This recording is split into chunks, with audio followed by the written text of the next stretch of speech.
Good morning, everyone, or good afternoon or evening, wherever you are. This is the Soroban design discussion in which we discuss topics related to the Stellar Protocol and specifically Soroban. And today we're going to keep talking about state exploration. So without further ado, I'm just going to hand it over to Garand. Yeah, so last time we talked about temporary entries, and so today I'd like to continue that conversation. Kind of the two biggest topics last time were these temporary entries. These are entries that have some sort of lifetime and are automatically deleted after that lifetime. Previously, we were talking about whether this lifetime should be an arbitrary ledger, and if we should allow users to define an arbitrary ledger, or an arbitrary lifetime, or TTL. And then the second issue was whether or not we should allow users to extend this TTL. And correct me if I'm wrong, but at least my takeaways from that conversation last week were that extending TTL was definitely a required feature, and that there seemed to be some confusion around the interface, whereas like the temporary entries have like this TTL, ledger sort of talk, whereas the restorable entries have this, rent balance, rent fee sort of interface. And so today I'd like to talk about addressing those two issues and then reworking the temporary entry interface to hopefully combine the interfaces and to have like a unified front on storage. And so as far as TTLs that are specific in arbitrary ledgers, I think we decided to go against that. I think the use case for that was primarily for security reasons. Say if you have like a temporary allowance that you want to exist for only 10 ledgers, no more, no less, then an exact TTL could accomplish that. I think, however, from a protocol standpoint, that's probably a little bit of an overspecification to a specific security use case. And also having those specific TTLs definitely degrades downstream system performance when it comes to things like Horizon and RPC. And so I think for that particular use case, it's very easy to implement on the smart contracts themselves, just to include an expiration ledger in the struct they actually store in the entry. But as far as like a specific guaranteed TTL expiration ledger, that seems to be outside the scope of the storage protocol. But with that in mind, I think it seemed that just based on the community comments that temporary entries required a lower bound that was strict, but the upper bound didn't really matter that much. And so, and because the lower bound, that is like the minimum lifetime, is kind of what's more important here, what I've tried to do is to unify the two interfaces and have both temporary entries and restorable entries have the same type of fee structure and have the same type of rent balance structure. And so essentially what this interface would do is both temporary entries and restorable entries must pay rent. Now, how that works from a user perspective is that whenever you create either a temporary entry or a restorable entry, you can define the starting lifetime. And so what we'll do is in the SDK, we'll expose these as flags. And so you could have like short, medium, and long lifetime, where short lifetime is very short on the scale of like, 15 minutes or less than an hour. Medium lifetime is like, on the scale of several days, less than a week. And then the long lifetime is about 30 days. And so this kind of gives flexibility for the temporary entries as to if you have like Oracle data that's very short-lived, you can use short lifetime. Or if you have something longer-lived, but you don't care if it's deleted and you don't care if it goes to the archive when it runs out of rent, then you can do the medium or long-term rent payments. Now, what this does is the short, medium, and long-term gives you a strict lower bound. And so we can offer the guarantee that if the short lifetime says it'll last 15 minutes, then that entry will last at least 15 minutes, or the ledger equivalent. Now, because the rent fee is variable, it's possible that the entry will live exactly as long as we guarantee it will, or it could also live longer than that. And so I think for temporary entries, if there's a security use case where you want it to expire after some amount of time, and not a cost-saving use case, then that needs to be implemented on the smart contract side. Now, in addition to this initial rent balance that you can specify via these flags, temporary entries are identical to restorable entries with terms of rent bumps and the rent payment interface. What that means is that temporary entries receive a small incremental rent bump on every access, which means that if a temporary entry is frequently accessed, then it will live for longer than its lower bound. And so if you can imagine like the most extreme example, you could create a temporary entry with the minimum balance or the minimum rent balance of say like 15 minutes worth of rent. But if that ledger or that entry is very, very frequently accessed in those 15 minutes, then it could last for hours, days, possibly even months. And so that's just one of the side effects of this rent balance feature. But just based on community feedback, it seemed that the lower bound was important, the upper bound less so. This also unifies the interfaces. Additionally, in addition to the automatic rent bumps on temporary entries, you can also do manual rent bumps in the same way that you can do restorable entries. So if a user is motivated to have a specific temporary entry last for a long time, they can pay the rent fees and do that manually via an operation if they want. Now, as far as a cost structure, because temporary entries are self-deleting, we want to incentivize them. And so there seem to be issues with kind of a archivable fee or like some sort of base fee for restorable entries. And so I think with this unified interface, since both are subject to rent, both restorable and temporary entries, what makes the most sense is that for temporary entries to be charged at a slightly lower rate. So for instance, these aren't the real numbers, but just if a restorable entry would be charged 1 XLM per ledger, the exact same size entry that is a temporary entry would only be charged 0.8 XLM per ledger or something like that. And so in this way, because we essentially have a lower rent fee, we can incentivize using temporary entries and kind of put as much traffic towards the temporary entries as possible. And so I think generally speaking, just first thoughts on this unified interface and having this sort of like rent balance feature built into the temporary entries.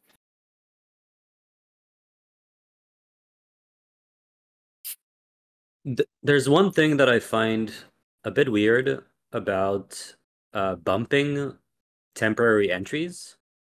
Um, I feel like the product story doesn't really add up in a lot of ways. So let's say, for example, that um, an Oracle is creating like a 1 hour, like a price that's like available for 1 hour. Like, why should and from their perspective, it is in fact only relevant for 1 hour. But now consumers are actually going to bump that ledger entry to live beyond its intended lifetime. Yeah, so this is one of the open questions I wanted to discuss. Is that for I think like if you're going to do like a Oracle, for instance, where the information is only valid for 5 minutes and useless beyond that, then temporary rent bumps don't make sense. But then there are other use cases. I think someone gave an example of like a ZK snark used to verify some value. That if you're continually using that ZK snark, it does seem advantageous for that proof information to remain on chain as long as you're using it. And so I guess the question here is, do we want to have a universal policy where either temporary entries are always bumped or never bumped, or do we want to have some sort of conditional policy, like we have an additional flag on the temporary entry that says this entry type is subject to automatic bumps or this entry type is not subject to automatic bumps. That provides more granularity, but it may also, complicate the interface a little bit more. Yeah, I still didn't quite understand this example. Maybe that's because I haven't attended the previous design discussion. But I really don't quite understand why the temp entry should be used for this use case in the first place. If you're interested in certain behavior and if it is expensive to recreate this entry from scratch, then the question is why is this not a restorable entry in the first place? And in general, like the way you've been describing it, would it be a correct statement to say that with this proposal, temp entries and the only difference between temp entries and recoverable entries is, well, whether they go to the archive or they don't. So it kind of seems like a bit redundant to have two very similar things that have only some very so like maybe we should try to either consolidate this or have more well-defined use cases for this. Because like the reason I was always advocating for no bumps on the temp entries is because the use case for them is kind of different, and it's something that you want to persist for a short period of time, and you don't really care about being archived or bumped. And if you need more complex behaviors, then you probably are interested in entries that are archived and can be restored. Yeah. I think I disagree, just because I think that there's kind of like two use cases we're targeting here. I think like in the Oracle case, you have very short-term data, like 5 minutes. That's kind of what we were targeting the initial temporary entry proposal with like a TTLs that never change. But beyond the Oracle use case, I think there is a strong motivation, or at least the network should have a strong motivation to prioritize using storage that's self-deleting. Just because the archive is not a black hole that we can just throw entries into, right? Like if every single entry type that's beyond the most basic Oracle data needs to be a restorable entry that gets to the archive, having entries stored in the archive isn't as bad as having them stored on the ledger, but that's still an issue, and we still need that will have issues of scale later on. And so I think if we can do anything to prioritize using data that doesn't have to be persistently stored forever and ever, we should definitely do that. And so I think in this particular kind of use cases, that we still offer that very short lifetime expectation for things like oracles, with that like 10 or 15-minute, very cheap, very inexpensive entry type. But we also provide flexibility for, say, an entry that is used longer term, but that's not sensitive enough to be put in the archive, right? And so I think the archive should only really be used for entry types that can't be recreated. I think Dima, what you said is if an entry type is expensive to recreate, then why not use a restorable entry? We shouldn't prioritize, or we shouldn't incentivize that behavior. I think if an entry is restorable at all, then that should be, or is not restorable, sorry. If an entry type is recreatable at all, even if it's a expensive recreation, we should do everything we can to prioritize that in the temporary entry space. Because having an entry that is arbitrarily recreatable get deleted and then get recreated on the network is significantly healthier for network scale than having this entry type that is arbitrarily recreatable, but for some cost saving, whatever, it gets thrown in the archive. I think the archive should really only be reserved for security sensitive things, and then for things like balances that can't be recreated and that you need to have a true definition of. Oh, but what is your developer's story for this? Like, how would you communicate? Because like it kind of sounds nice in theory, but not sure how this can be enforced. I don't think it can be, right? And there is also a consideration. Well, like you cannot make people to create certain sorts of entries. And the thing is, if if I think my entry and it's kind of important to me, and I want to maybe recover it, I will use recoverable entry, even though maybe I shouldn't have. So it's not clear how can we communicate this clearly. Like our storage story is already pretty complicated.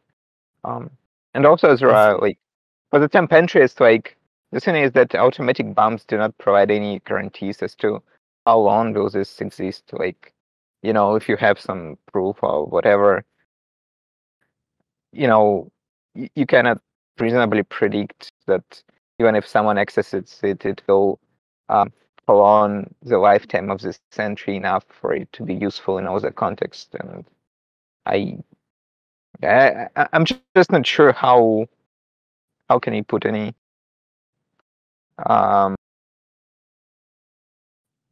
expectations on the temp entry bumps, because the entry will be gone sooner or later, and it's very hard to argue that it will exist any given period of time beyond the overbound. So I'm just not sure how would you communicate this, and why users won't just use recoverable entries whenever they can. Like in the context of those oracles, I mean, like oracles are like they are going to refresh the actual entry. So I think it makes total sense to have this auto bump feature. Like unless you have like abandoned entries, like an oracle, that basically is creating a thing that is only valid for like 5 minutes, and then for the day, right? And that's it. And then you have to catch it when you can. And in that situation, the contract, this Oracle contract should actually be written with like the actual expiration baked into it, like the pattern that was in the doc at some point, that was like, you look at the expiration time, and if it's past the 5 minutes or whatever you wanted to keep it, then you actually delete it, and then you don't have those problems. Yeah, and to answer your question, Dima, about why would someone use temporary entries and not restorable, just cheaper, right? Because I think, generally speaking, a efficient market hypothesis would say that smart contracts or sophisticated smart contracts that are actually used will use the cheapest primitives possible, or at least a good developer would. And so I think just by having this financial incentive for temporary entries, we kind of solve the use case issue. And sure, if someone wants to, just say, I don't want to worry about all my data is important, I only use restorable entries, that's fine, but they have to pay for it.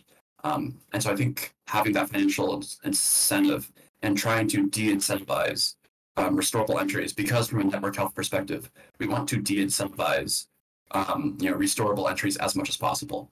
And so I think having this more general and unified temporary storage interface does that in a much better way than a separate TTL-based approach would. I'd like to comment on this from the perspective of developer experience. So this is maybe less to do with incentivizing users to choose one over the other, or the more implementation details of how easy it's going to be for consumers to to access this data. But I think this unified interface where the only difference between a temp and recoverable storage type, if I'm understanding this correctly, it will lead to whether it's restorable or not from the whether it's put in the archive or not when it times out. I think that's going to lead to a better developer experience and lead to developers making better decisions about which to use, because we're simplifying the decision process. By making that the only difference functionally about what happens with the data, we're just making the decision process so much simpler for them, because a developer just needs to answer the question, do I need this to go to the archive or not? And if they answer that with yes or no, and then they make the decision and they move on. When these storage types contain other differences, suddenly developers have got like this matrix of features and attributes that they're needing to decide between. And that can really lead to more complex thinking, more maybe making the wrong decision because somebody thought they needed this feature from a recoverable type, but they didn't really need it. So I think this is good. Yeah, I think kind of like what I'm envisioning as the end story to be is that we just have a unified storage class. I think in previous proposals we had to separate temporary and restorable storage classes, but this would have a single storage class. And when you create an entry, there's 3 parameters. You specify the key, you specify the lifetime, short, medium, or long. This is the initial lifetime. And then you specify the type being temporary, or you get these names are subject to change, but temporary, like recreatable and unique or something like that. And I think just having that single story just is a significantly better experience. But I think we can talk more to this.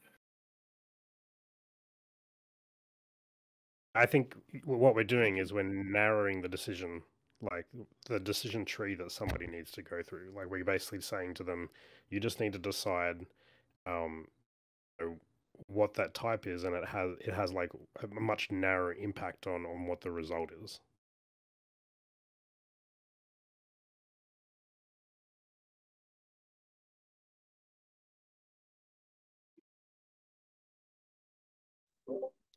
Lee, were you arguing for or against? I'm arguing for it. If I suspect maybe I'm misunderstanding something with your question, Toma.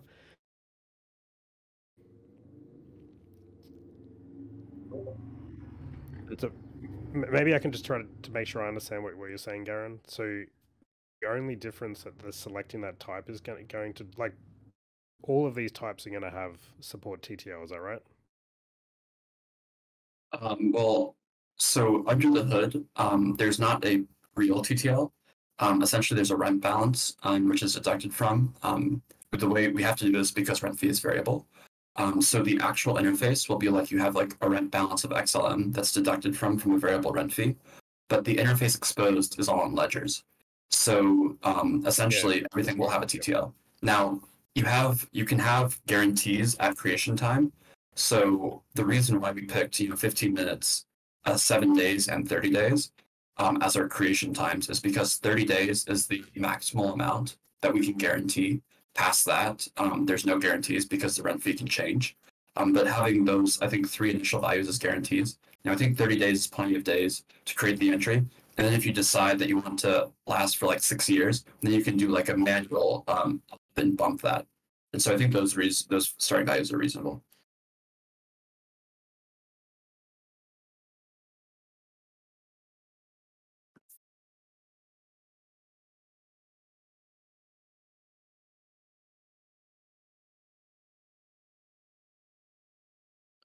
Tomer, I think you're putting some stuff in the chat if you want to talk about the Oracle issue. Yeah, it's I'm still talking about what I said before, which is I think the let's be clear about this. The main reason we're working on temporary storage is because we've had discussions, internal discussions with some of the big Oracle projects out there, and this is something that they've expressed a desire in. And I think that we're now trying to generalize for things, but I think specifically the auto bump doesn't really sit well with me for Oracle data because the Oracle will probably limit the amount of time something is relevant for artificially if they can't do that within the storage parameters, and then effectively people are going to you're bumping an entry into oblivion. I'm accessing at 4 p.m. a value that should be dead by 5 p.m. and that's enforced by the contract. So people keep enforcing it to theoretically live at 6 or 7 p.m. But at 5 p.m. the access is cut. So it's like bumping to nowhere, and that seems to be what we want to do. So I guess there's 2 solutions I see of this. First off, the contract can just be smart about this and say if you access this entry and it's past its expiration date, delete entry, so you don't bump it to oblivion. Also, from just a practicality standpoint, we do define a maximum rent balance for automatic bumps to avoid issues like this where an entry is used frequently initially and then never used again. So it has this essentially infinite balance that never runs out of. So there is a maximum, so you can't bump it into oblivion. One possible solution is, I think, for medium and long term, lifetimes. That's the lifetime measured in days and weeks. Then I think automatic bumps make sense. But we could also just special case the short term life. This is the 1 hour life frame time, and just say, hey, 1 hour lifetimes, it's supposed to be super ephemeral. This doesn't get automatic bumps, but the other types do. I think that's going to be fine from a developer standpoint because we already have to special case on the short lifetime because just due to the way the bucket list is structured, restorable entry types can't live that short. They must live at least to the medium lifetime. And so we already throw an error if you have a short lifetime with a, again, we have to figure out the SDK, but essentially, restorable entry types can have a short lifetime. And so I think it would be reasonable to have an almost unified interface and still have temporary entries with medium and long terms auto bump, but just have the very, very short term not auto bump. Tell me if this satisfies your Oracle case.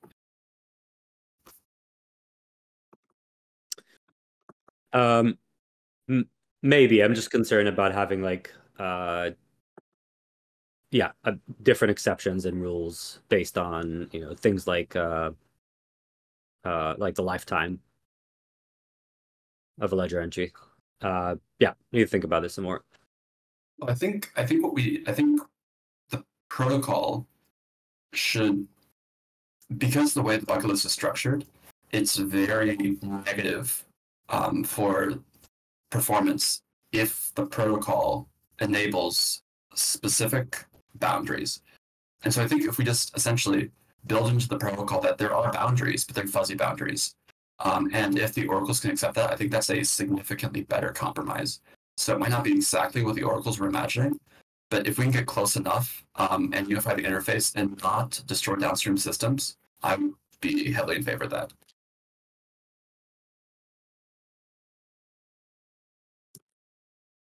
What you're describing, Garen, that fuzzy boundary, that's just if folks want to use the fuzzy bound, like that feature of the system can still code logic into a contract such that a ledger entry stores a value that's a more granular TTL if they really need that, right?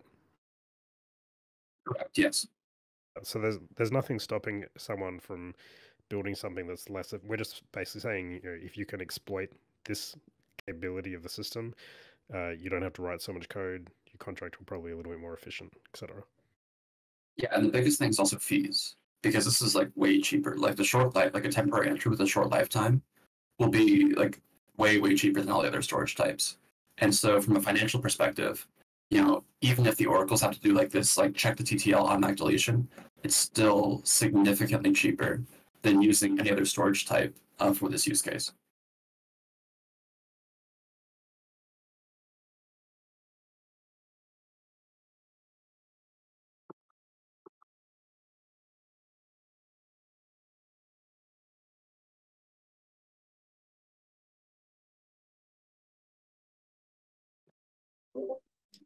Just to answer some questions in the chat regarding archival performance, the way we're structuring the archival process, this is in particular, I think Stellar, Starseed, and some others have been talking about. The way we're structuring the archival process is that archiving is done very lazily on epochs. So we only archive a very small amount of entries every 30 minutes to 1 hour.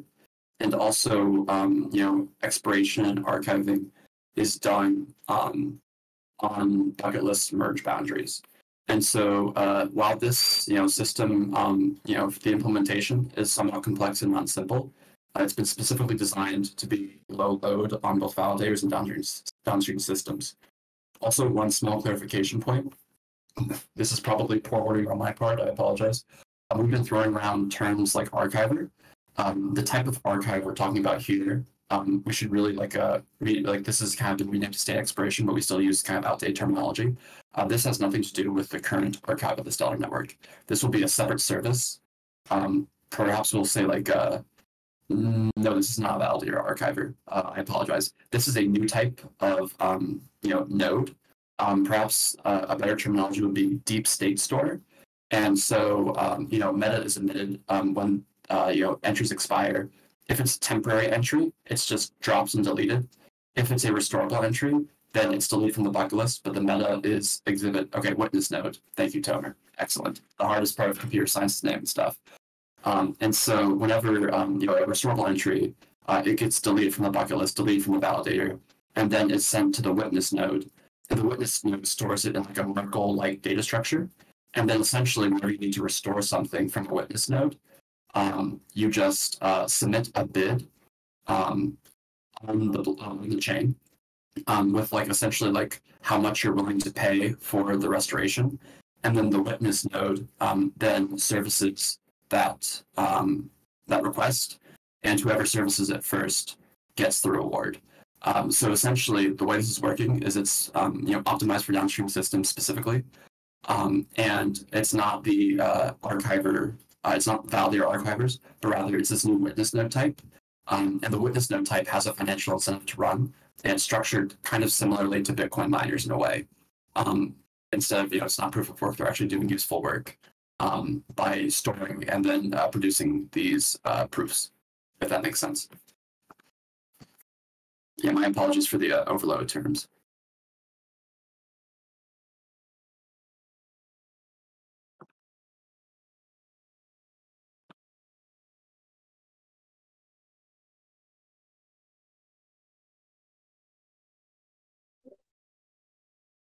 Okay, it does seem like there is consensus around the unified kind of storage interface. And to some extent, I think having a unified storage interface trumps, having kind of like super specialized behavior. So I'm kind of like coming around to that. And I think that if no one else has any comments in the matter, if you could just like formalize this and dump it in the Soroban dev channel later, that would be great. Does anyone else have any more comments in this specific topic?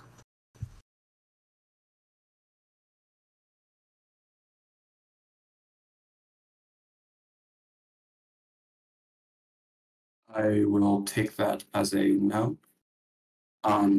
Silence, to answer your question. We have a CAP-like document. It was shared at the beginning of this chat. It's called Route Proposal Temporary State, or it's Temporary Entry State Expiration is the title. And right now it's outdated because it's still the TTL version. But I will be updating this throughout the day with what we talked about in the unified interface. And so the temporary storage proposal document is the one to watch, and that will be updated with this new results to formalize this. Okay, sounds good. I see that Dima has been trying to say something, but Dima, you are muted right now. Now you're not muted, and we still cannot hear you. So this sounds like I think Discord. Seeing what he's typed. Yeah, so the storage access interface. So creating an entry versus modifying an entry. So right now, we have just an overload set function, which both modifies and creates an entry. Under this new proposal, I would like to see that change so that we have an explicit create function and explicit modification function that are separate. And so essentially what create would do is create is where you specify your key, your lifetime, and your type. And then what are the expectations for rent bumps? And so rent is bumped on every access. So this is both read and write accesses. The rent bump is automatic and required, and it's universal. And so what we're going to do is we're going to pick some small amount of ledgers, say 5 to 10 ledgers. And then for every entry that you read or write, you will be charged for bumping that entry by 5 or 10 ledgers. The thinking being is that we want this value to be very low, and so transaction fees are still low. The thinking being that if a contract like such as USDC or something major like that is used often, then rent is essentially abstracted away because you have these automatic ramp bumps and these small incremental ramp bumps that add up. And so that's how it works. Everything that you read or write will incur a small bump. And we've optimized at the systems level such that even though you're doing a bump, read-only entries are still essentially only read-only. You do have to do a small write because of the bump, but the entry you're writing is very small, and we're trying to optimize as much as possible. Now, in addition to the automatic ramp bumps, you can do an explicit bump via an operation.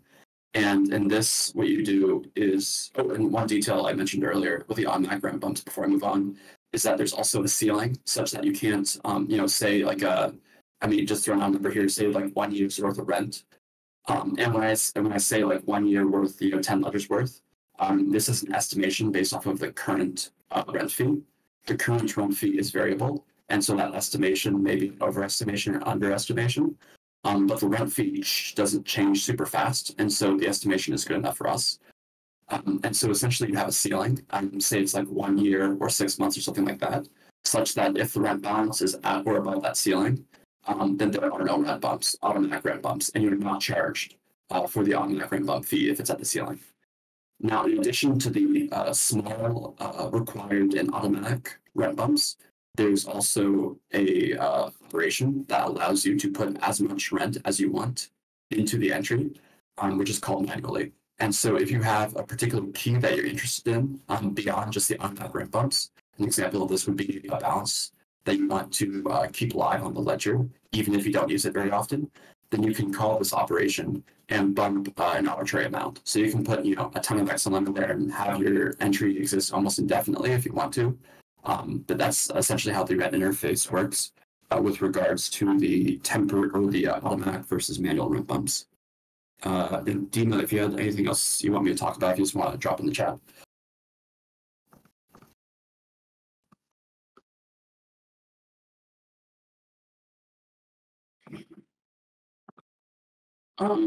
So let's do a rent reset. Yeah, so if you want to reset the rent, then you can delete and create. But outstanding rent balance is burned currently. The reason for burn we talked about a little while ago, but essentially it can be gamed if you refund rent balance. And so if you have an outstanding rent balance when an entry is deleted, you don't get it back. So that's really a disadvantage to this quote unquote rent reset. But Dima, to answer your question, I don't think there's ever a motivation for a rent reset. Like, if you're going to delete and create the entry, just modify the entry with your new value and keep the rent balance that's already there. So I don't really know what you're talking about when you say rent reset. But yes, it is possible. You just don't get your funds back. So Sid, to answer your question, yeah. So Sid says we have not included explicit rent bumps. Rent bumps are not currently contract defined because that also opens the door for griefing and malicious uses. If a contract defines like a super large rent bump, that's like an insane fee. And so because of that, contracts do not define rent bumps. The only way to bump rent is via an operation where you specify the key. So contracts have no mechanism to bump rent. Now there is a proposal called aux rent bump or auxiliary rent bump that we would expose to smart contracts. If there are no other pressing issues, we can talk about that. That is on the docket today, but it's not super immediate if we have bigger fish to fry.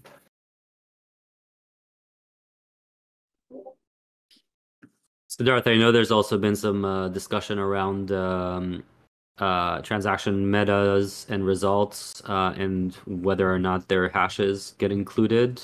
Is that something that you want to talk now? What's more important or what's more urgent, this or Garen's topic? I think Garen's topic is more important, and I think my thing will take. I can describe it in like 30 seconds, and I don't think we discuss it much. But we can continue with this topic and spend maybe the last 5 minutes on the meta issue. Unless Garen, you're done. And we can talk about aux rent bumps. Yeah, I'll save the last 5 minutes for you. That's okay. Good.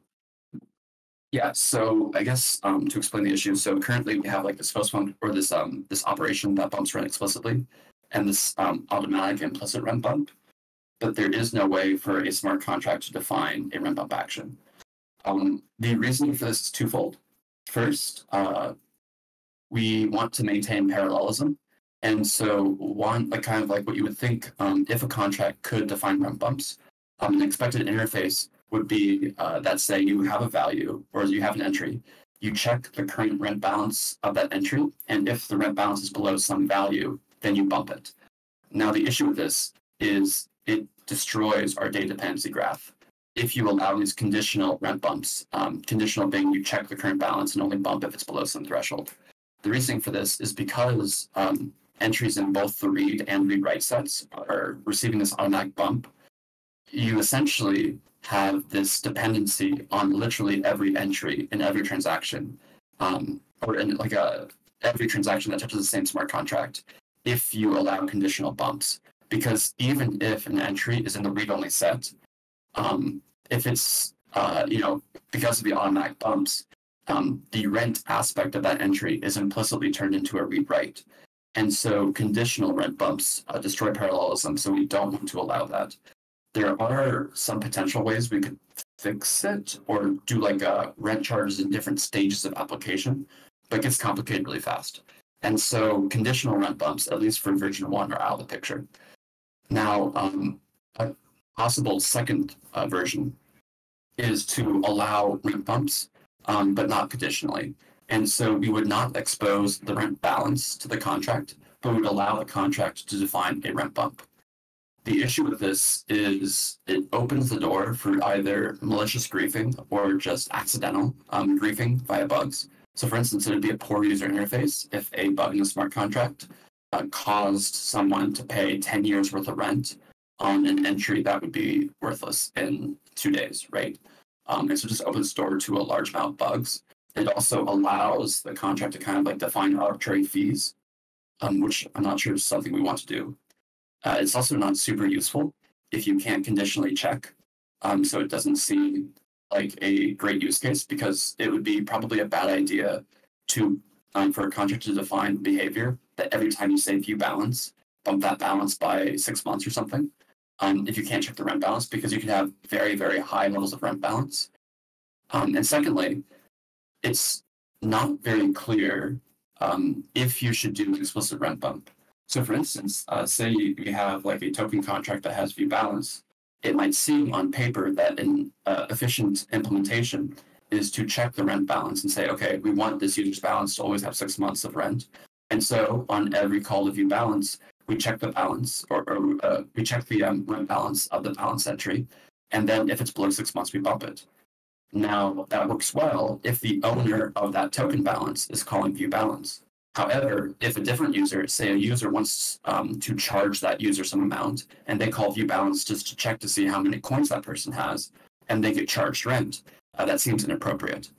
And so it seems to be very difficult for contracts to define situations where they actually should charge additional rent to the user, because it's not always clear if the invoker is the owner of the entries being accessed or has an interest, a vested interest, in these entries remaining live on the ledger. So those are kind of the reasons why so far we haven't defined rent bump functions that are exposed to the host contracts or to the smart contracts. Now, that being said, there is one potential idea that we've been floating around called auxiliary rent bumps. And there's a section that describes this on the second doc I shared, which is the rent proposal state expiration doc, on this section called aux rent bump host function. So what this is essentially you can define this function called aux rent bump, and it takes a single parameter, which is a key. And contracts can define this and put it arbitrarily and bump arbitrary keys. Now, the trick is the contract can't define how much to bump the rent by. And so all they can say is this entry should be bumped, but they don't say by how much. And then in the footprint of the transaction, you would have an auxiliary rent bump value that the user can set to whatever they want. And so, for instance, if I'm calling view balance on a token contract, and it is, in fact, my own balance that I own, I can set my auxiliary rent bump to 6 months in the host function, which means that any time the smart contract calls aux rent bump, that entry would be bumped by 6 months. But if I'm calling view balance on another user's token balance that I don't care about, then instead of setting aux to rent to 6 months, I could set it to 0. And so every call to aux rent bump would be a no-op because I don't want to pay any additional rent. The advantage to this situation is that while there is a manual function to bump rent, you need to specify the keys. And it's a difficult issue because the contract developers know what keys belong to a user, but the user knows their use case for how much bump or rent they want to bump. So if you can imagine, a smart contract might have 3 different types of data associated with a single user. So for instance, a token contract might have both a balance tied to a user's account that has one key, and then say a nonce with a different key that's also tied to the user. And so to be able to properly use my balance, I need both entries to be live.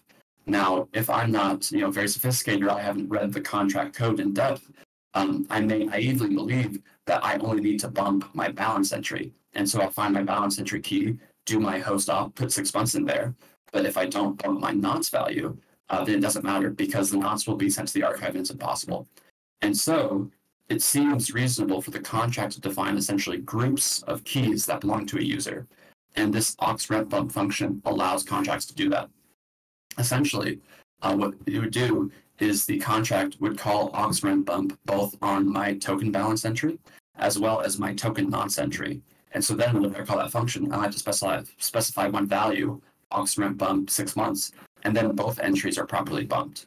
And so this is kind of an interface such that the contract developers can define which groups of keys are bumped, and then the caller defines how much those groups are bumped by.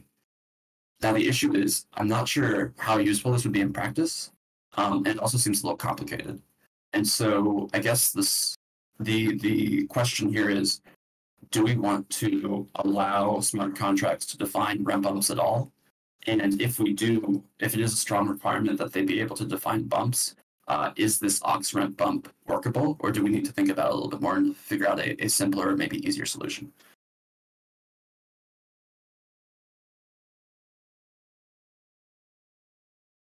Like, do we actually need that to be in the protocol? I think if we, like, I thought last time we discussed having like a SEP, like, basically like people standardized on maybe a method or something that, you would implement as a SEP, right? That basically tells you a bunch of hints like that, and then only maybe like incorporate this type of functionality into the protocol if there is like something that ends up working for the majority of people. I feel like we are trying to bake something at the low level that's a little specific here.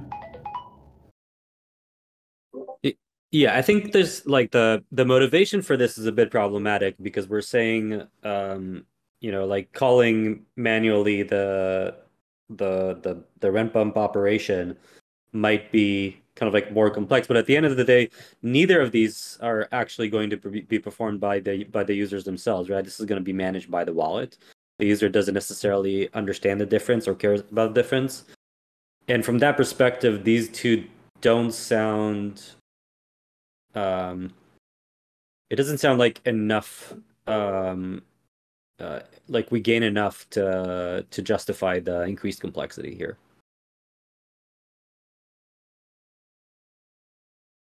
Yeah, I think that sounds reasonable to me.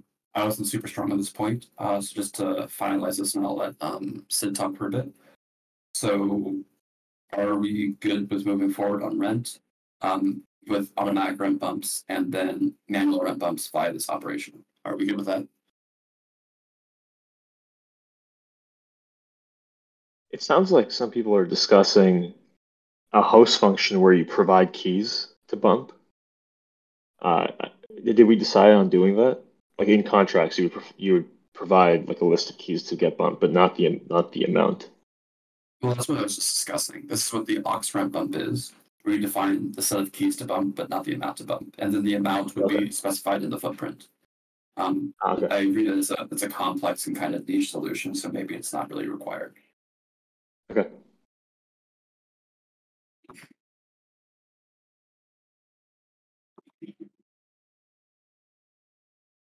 And move on to the event proofs. Let's do it. Okay, so we initially decided to include, so right now the Soroban events exist in the transaction meta and transaction meta v3, and the meta is not included in the ledger. It's not hashed anywhere. So initially we said we would hash the components of the meta, most importantly the events, and include this hash somewhere in the ledger. So initially it was going to be in transaction result, in a new transaction result, but this would have caused a lot of downstream issues, and we decided instead to move it into the ledger header. But more recently, after discussing with Nico, we decided to just not hash it anywhere and just include it in the meta, and which we should be fine for now. And if we need some way to add proofs for events, we can add it on later instead of putting in a solution now that may not be sufficient. Now, we haven't discussed this much, so this is an opportunity for anyone to provide any concerns with this process.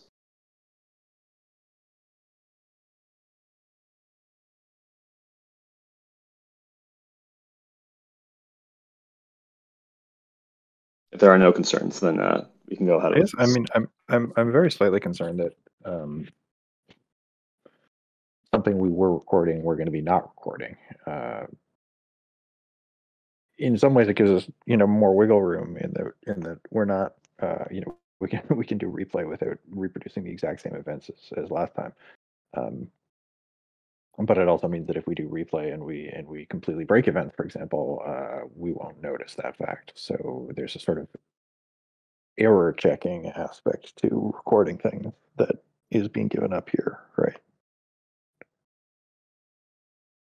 That is a good point.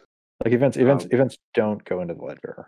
And so it's sort of a question of whether the events that are emitted by a contract are considered a canonical part of the contract's interaction with the world, or an incidental detail that we can just feel free to break or whatever. Yeah, I don't think we would want to break. Obviously, we don't want to break it. But yeah. So, I mean, if this is a validation question, on our end, we before we add any type of anything related to this, we could just add some validation, right, where we make sure the meta doesn't change, which we might do already, right? We do that already. Yeah. So if there's any unit test that does event emitting in Stellar Core, that'll get caught there because we just record the meta directly. But yeah, so I mean, from that perspective, I think we should be fine. And the bigger reason to not do this was, even though we, in the old proposal, we had a way to calculate, to cryptographically verify that the event was in a ledger, the process was very complex. And realistically, I don't think anyone would be doing it anytime soon, right? So it made sense to. Yeah, I think I'm less. There's two completely different use cases for this. One of them is like proof, basically. So someone wants to argue that, hey, I saw this event and you claim it didn't happen, and I'm going to go prove that it did happen. The other is sort of consensus and integrity. Like, does the record force us into replaying something precisely or not? And I can see that being both a blessing and a curse. We've actually spent a lot of time trying to subdivide things that we want to be recorded precisely versus things that we don't want to be. Like, we want like diagnostic events and print statements and all this other kind of stuff that the user can just sort of sprinkle in willy-nilly, and that the operators can sprinkle in willy-nilly, and us as core developers can put in without becoming canonical. And so we've had this whole question of subdividing things to canonical or not canonical in the event stream. Now here you're just saying, let's just we'll make the entire event stream non-canonical, right? Like yeah. It's nice if we keep it the same from one release to the next, but it's not actually part of the ledger. And part of me is okay with that. I just want to make sure we're doing it. I want to make sure everyone who has thought about using events for sort of canonical reference purposes feels okay with that, because it seems like a big change to me, but it's one that I can live with. Certainly, it makes life easier in many ways for us. Do you guys hear me? Yeah. Yeah, so like the thing that Graydon, you brought up, I think it's something that I was not really thinking about. That's actually true. Like for the verification, it's true that which is the thing I was like thinking about when I said, hey, let's remove this. We don't really care. I think for the being able to replay historical data, with high fidelity, this is the only signal we can get. And if we don't include it anywhere, we're going to not be able to guarantee that. And until we have, effect coverage in the Soroban, in the actual Rust code base for how we produce those events, I don't feel pretty good actually about not having this anywhere. So maybe we should actually go back to put this. Maybe it's just the event hash or something in the transaction result, which was kind of the and for Soroban. I mean, now that we're actually back to only one operation basically for Soroban transactions, maybe this is not so bad. Are you saying using the transaction result or the ledger header? No, not use the ledger header. It would be not a normal result for the Soroban invoke. What's the name of that thing? The invoke Invoke host multi-op. function. Host up. Yeah, and just have that there, and we get it for free basically. Oh, in the result. In the result, Okay, yeah, and invoke. it's actually that way it's including the hash, because that's actually the thing I'm really worried about here, is that I'm not sure we can guarantee that we'll have that the test coverage will be that good. Okay. That So will- like, yeah, because history- what? So go ahead. Yes, for historical replay. I think that's the thing I'm really worried about, is that we break events basically for older ledgers, and we won't notice. Okay. Because this is related to another issue we need to deal with, which is that the invoke host function op right now returns an scval, which will actually be like a vector of scvals when we move to multi-invoke. So that should be moved to the meta as well, and all of that can be hashed. The events and the return value can be hashed and included in the invoke host op result. That's what you're saying, right? So I thought what we said was the this result should actually become a system event, right? Yeah, I'm not sure. We haven't discussed like I guess the format is still up for debate, but Yeah, it'll the exist in actual the change meta. is that yeah, the SCVal is actually so the actual result at the operation should be a hash that points to meta that was emitted, basically, right? And then the meta would Yeah. include a bunch of hashes, the result, so SCVal, I mean, or events, sorry. And potentially we can include the ledger changes as well there. Okay. Yeah, so that was kind of the original plan, I guess, but maybe a slightly different now, because yeah, since then we moved the SCVal results to the events as an event, to be an event. Yeah. Well, just to be clear, that hasn't happened yet, but We like, should, yeah, that's what we've way we have discussed. like all Yeah. those changes kind of make sense together. Yeah. Yeah. Yeah. Okay. I think I can update. We have some issues and PRs open for this, so I'll go and update them. Yeah. But this makes sense. Yeah, and thank Anything you, else? Grayson, for doing this, because that we were completely blind on this one. So we are going to wind up having basically the just a fidelity check of like a hash for identity Yeah, the purpose. hash will be there for, yeah, so that we have a way to guarantee that we're not breaking historical replays. I mean, it also forces us to maintain fidelity, right? Which means that Yeah, if exactly. we're accidentally emitting an event, we're going to have backward compatibility code that we have to jam in there that might get annoying. I just wanted to bring it up. I don't feel. Okay. Well, I'm happy either way, I guess. Anyway, I just wanted to make sure we sort of foresaw the issue.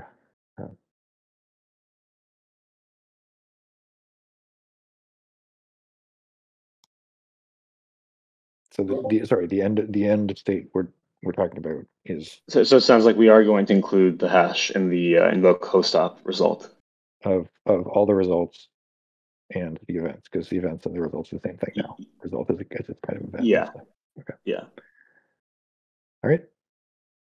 And that winds up in the header, but we're not going to have that sort of monstrous reproduction of transaction result v2 and No. okay. So it's a sort of a mini addition to the ledger header that We don't have to change the letter header at all, right? If we just change the invoke host function op result. oh so the result structure is just a hash now. That's what it sounds like. Yeah. Okay. Because the other way would be making a result transaction result v2, which would be annoying. That would be or transaction meta v2. Like you've gone through several iterations of this, right? There's a version where you fork transaction result. There's a version where you forked transaction meta. Yeah, we need a new meta, but I don't think we need a new result. new transaction result. Do we actually need a new meta if we're just sticking this in the op result? You still need to put the events and the results, like the events in the meta, right? Like I'm talking, we have a transaction meta v3 struct. I thought, oh, you need that in order for the events to actually just go somewhere, like it's for anyone to actually extract them. Okay, so but you're not going to hash that meta. No. But you are going to hash those events into the transaction result. Yeah. Okay, so the events wind up in two different places. They wind up their full content winds up in the meta v3 so that Horizon can read it, and their hashes wind up incorporated into the transaction result, which is just a normal transaction result. Yeah. Okay. Yeah, I can live with that for sure. Right. Okay, we are after time. Any final words from anyone? Okay, let's keep the discussion going in Discord. Thank you all for joining. Have a great rest of your day.